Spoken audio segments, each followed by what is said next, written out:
Public documented না, সেই ক্ষেত্রে নথির ক্ষেত্রে আপনি যে প্রশ্নগুলো করেছেন এটা রং কোশ্চেন করেছেন। নথি সরকারি দলিল এবং একটা সিক্রেট ডকুমেন্ট, এই সিক্রেট ডকুমেন্টগুলো অন্যদের হাতে চলে যাচ্ছে। সেই জন্য আপনার অফিসেরও যদি একটা আপনি কি বলছেন যে সাংবাদিকদের মধ্যে অন্যদের হাতে যাচ্ছে? আমি শেষ করতেছি। যদি জার্নালিজমের ক্ষেত্রে কিছু পাবলিশ করা উচিত হয়, এটা নির্বাচন কমিশন যদি পাবলিক প্রতিষ্ঠান হয় আপনার যুক্তি অনুযায়ী, তাহলে নির্বাচন কমিশন এটা পাবলিক করবে।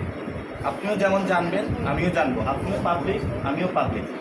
কিন্তু কোনো সিক্রেট নথি জার্নালিজমের আড়ালে যদি কোনো প্রতিষ্ঠান থেকে চুরি হয় বা কোনো প্রতিষ্ঠান থেকে বাইপাস হয় অথবা অসাধু লেনদেনের কোনো সিস্টেম থাকে, সেগুলো তো আপনি সাপোর্ট করতে পারেন না। এই জন্য আমাদের রাষ্ট্রীয় যে গুরুত্বপূর্ণ প্রতিষ্ঠানগুলো রয়েছে সেই প্রতিষ্ঠানের আমরা ফেয়ার জার্নালিজমও চাই।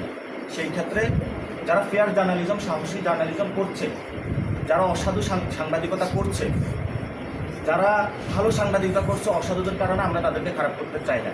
জন্য ভালো সাংবাদিকদের পক্ষে আমরা দাঁড়াতে চাচ্ছি।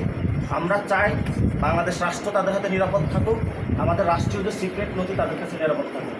তবে এটাও আমরা আশা করি যদি বাংলাদেশ রাষ্ট্রে বিরোধী কোনো কার্যকলাপ হয় সেই ক্ষেত্রে তাদের অ্যাক্সেস দেওয়া উচিত, সেগুলো তারা নিউজ করতে পারে। এই জন্য আমরা সবসময় ভালো সাংবাদিকদের পক্ষে। নির্বাচন কমিশন যদি কোনো কিছু জানাতে চায় আপনাদের সবাইকে জানানো, এটা আপনাদের দায়িত্ব এবং কর্তব্য তাদের জানানো। একটা পত্রিকাকে জানাবে অথবা আপনাকে একটা সিক্রেটলি নথি দিয়ে দিবে, এটা সবার প্রতি বৈষম্য। এটাকে আপনি স্বীকার করেন?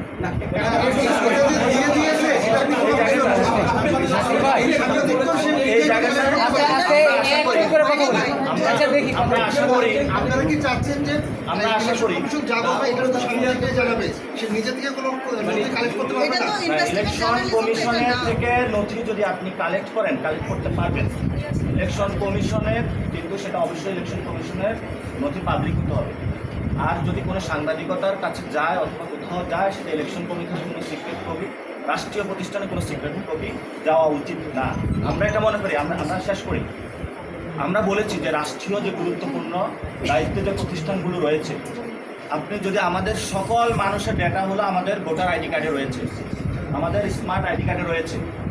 এখন আপনি বলেন যে বাংলাদেশের কোথাও এই সিক্রেট ডেটা সার্ভার থেকে অন্য কোথাও চলে গেল, আপনি বললেন সেখানে ইনভেস্টিগেশন করার জন্য, সেটাকে আমরা সমর্থন করব। ইলেকশন কমিশন যিনি বলেছেন যে পাবলিক ওনাদের কোনো সিক্রেট নাই, ইটস নট প্রুফ। এই প্রতিষ্ঠানের অনেক কিছু সিক্রেট রয়েছে।